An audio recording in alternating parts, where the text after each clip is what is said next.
Anthony Davis avoids a concussion in the Lakers' loss. Or did he? Aaron Donald says he's on board for the Rams' remodel, and a 7th UCLA basketball player leaves the program. Lucky number 7, my ass. Good morning. I'm James. This is your daily dose of sports and snark for the greatest sports city in the world, Los Angeles. This is the faithful Angelenos Morning Report. It is May 11th, 2023. I get it. It looks like I'm in the changing room of a broken down Old Navy. It's not true. I'm in the corner of a break room because by the time you guys get this video, I'm going to be on a plane going back home to see my wife. It's going to be great. But let's talk LA sports in the meantime. If you enjoy being in the know about LA sports, clickety-clack the like button. Clickety-clack the subscribe button. There's a notification bell. Hit that. It'll let you know we drop new content. Sharing is caring. Let people know we exist. And by all means, comment. It was an interesting day yesterday in LA. Before we go through the news and notes, a look at the scoreboard. Look, Golden State, we knew they were going to have energy in their own home crib, which they did. So they win 121, Lakers 106 in Game 5 of the best of 7 series. LA still leads the series though, 3-2. Game 6, Friday, back in Los Angeles. Dodgers 8, Milwaukee 1. Freddie Freeman, Will Smith, Miguel Vargas, all of them hit home runs. Clayton Kershaw improves to 6-2. Dodgers hold a 2.5 game lead in the NL West. Galaxy 3, Seattle 1 in the US Open Cup.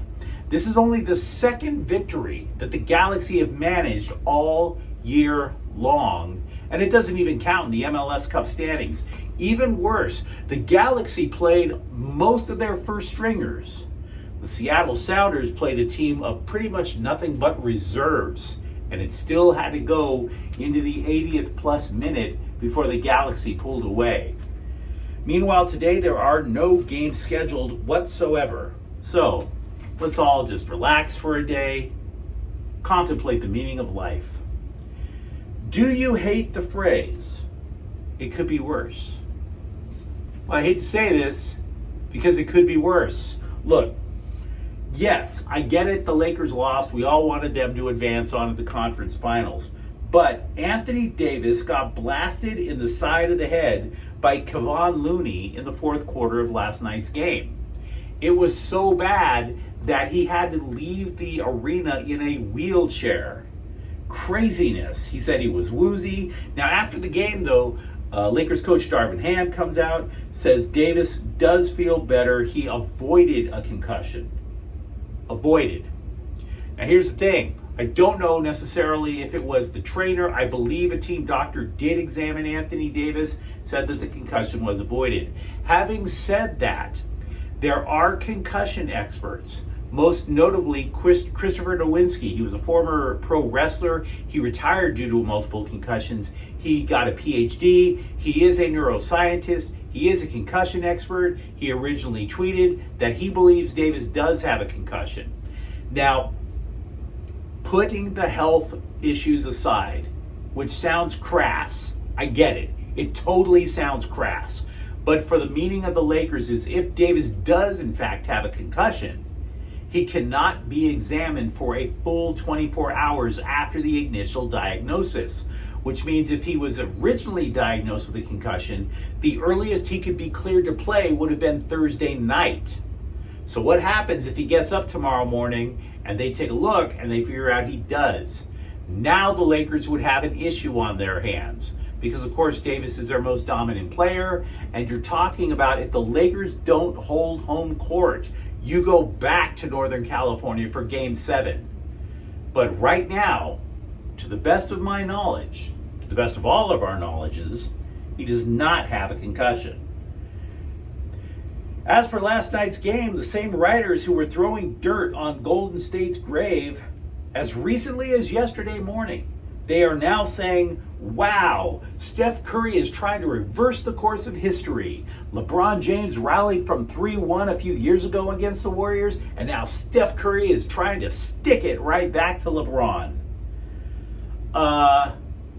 Let's not buy into that too quickly, shall we? That's the trick with sports writers during the playoffs.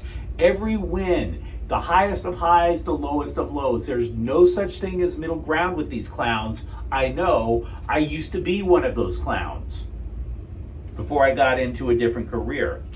Now, look, by the way, Davis had 23 points for the Lakers before he got hit in the head. LeBron James had 25 points to lead LA. It goes like this. Last night's game is as simple as this. The Lakers are playing a stop Steph Curry at all costs defense, right? And we've been talking about that for the last week or so, about how they've been sagging off of, say, Draymond Green, how they were sagging off of Looney or another offensive player. They do that so that they can keep another defender in the vicinity of Steph Curry should Curry do a pick and roll. And in the process of the pick and roll, temporarily lose Jared Vanderbilt. That way another defender is there to pick up the slack and get a hand in Curry's face. And it has worked like a charm. Curry has not been going crazy for like 35 points, 40 points. He had 50 against Sacramento. It hasn't happened against the Lakers. But playing that defense is still risky. Because what if Draymond Green, who they have been sagging off on, what if he goes nuts? And I don't mean nuts like the way Draymond normally goes nuts. I mean nuts as in a good way for Golden State. Last night he did. The man scored 20 points. If Draymond Green scores in single digits, as he often does, last night would have been a ball game. The Lakers would have had a chance to poach that one. Last night's game was an anomaly for Draymond Green. So now the series returns to LA. Are you willing to bet that Draymond Green is going to go for 20 points all over again and get it?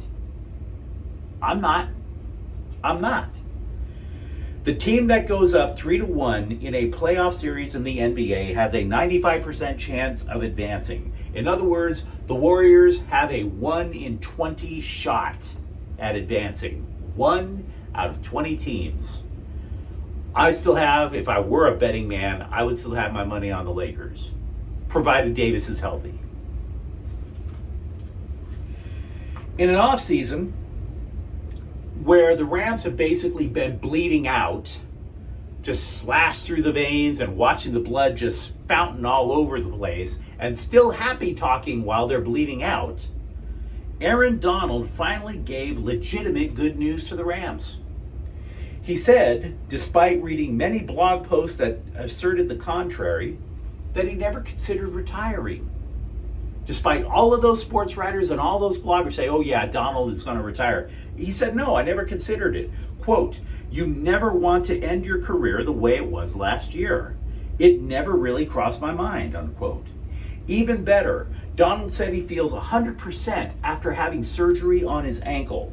So as far as the change in the personnel for the offseason, he said as long as the newbies have the right mindset, quote, I can work with that, unquote.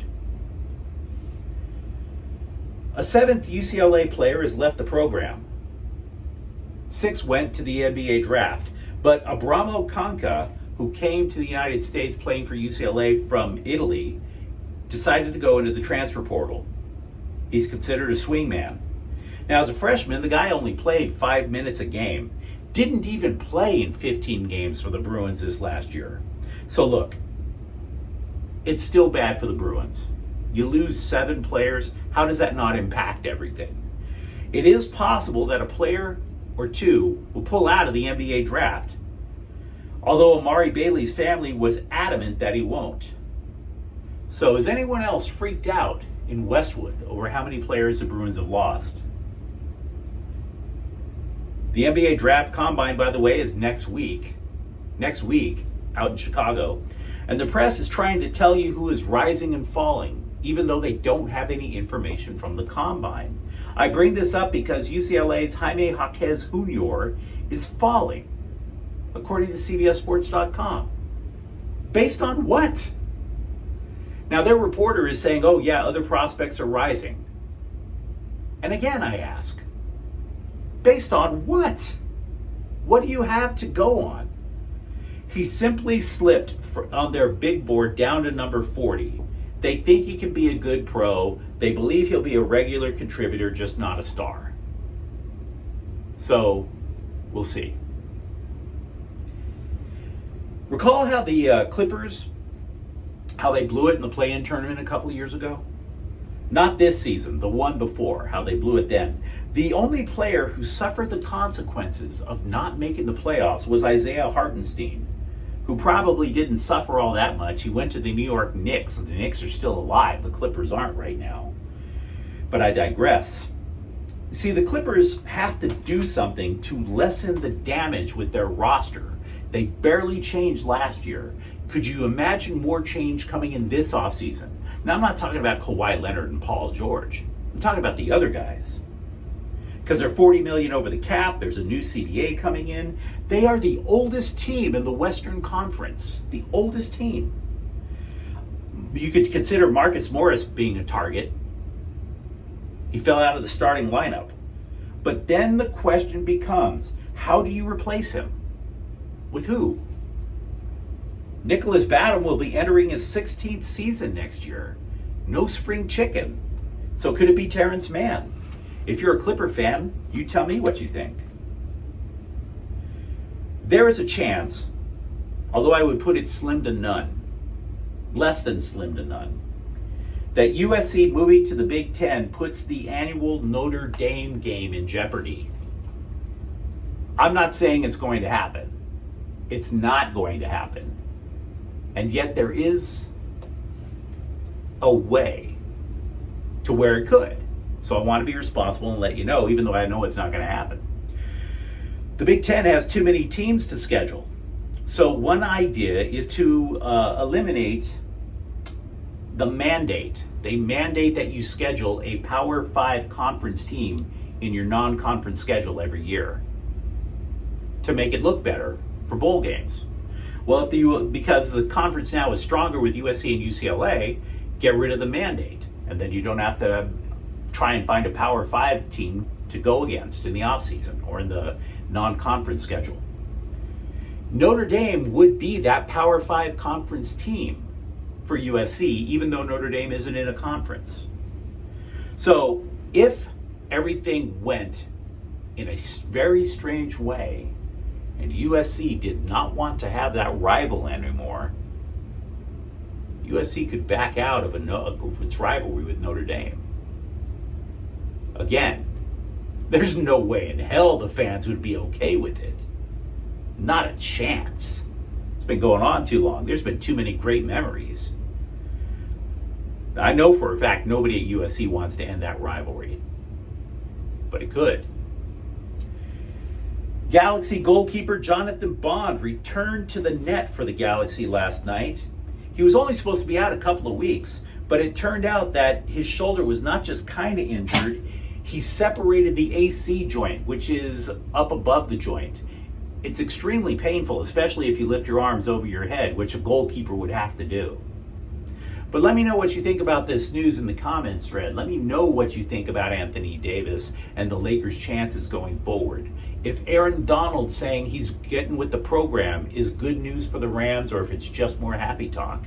And if you enjoyed this content, don't forget to subscribe to Faithful Angelenos. We're talking LA sports every single day. Thank you for watching. I'm James. We'll be back tomorrow. Faithful Angelenos is a Ken Corte El Queso production. Take care.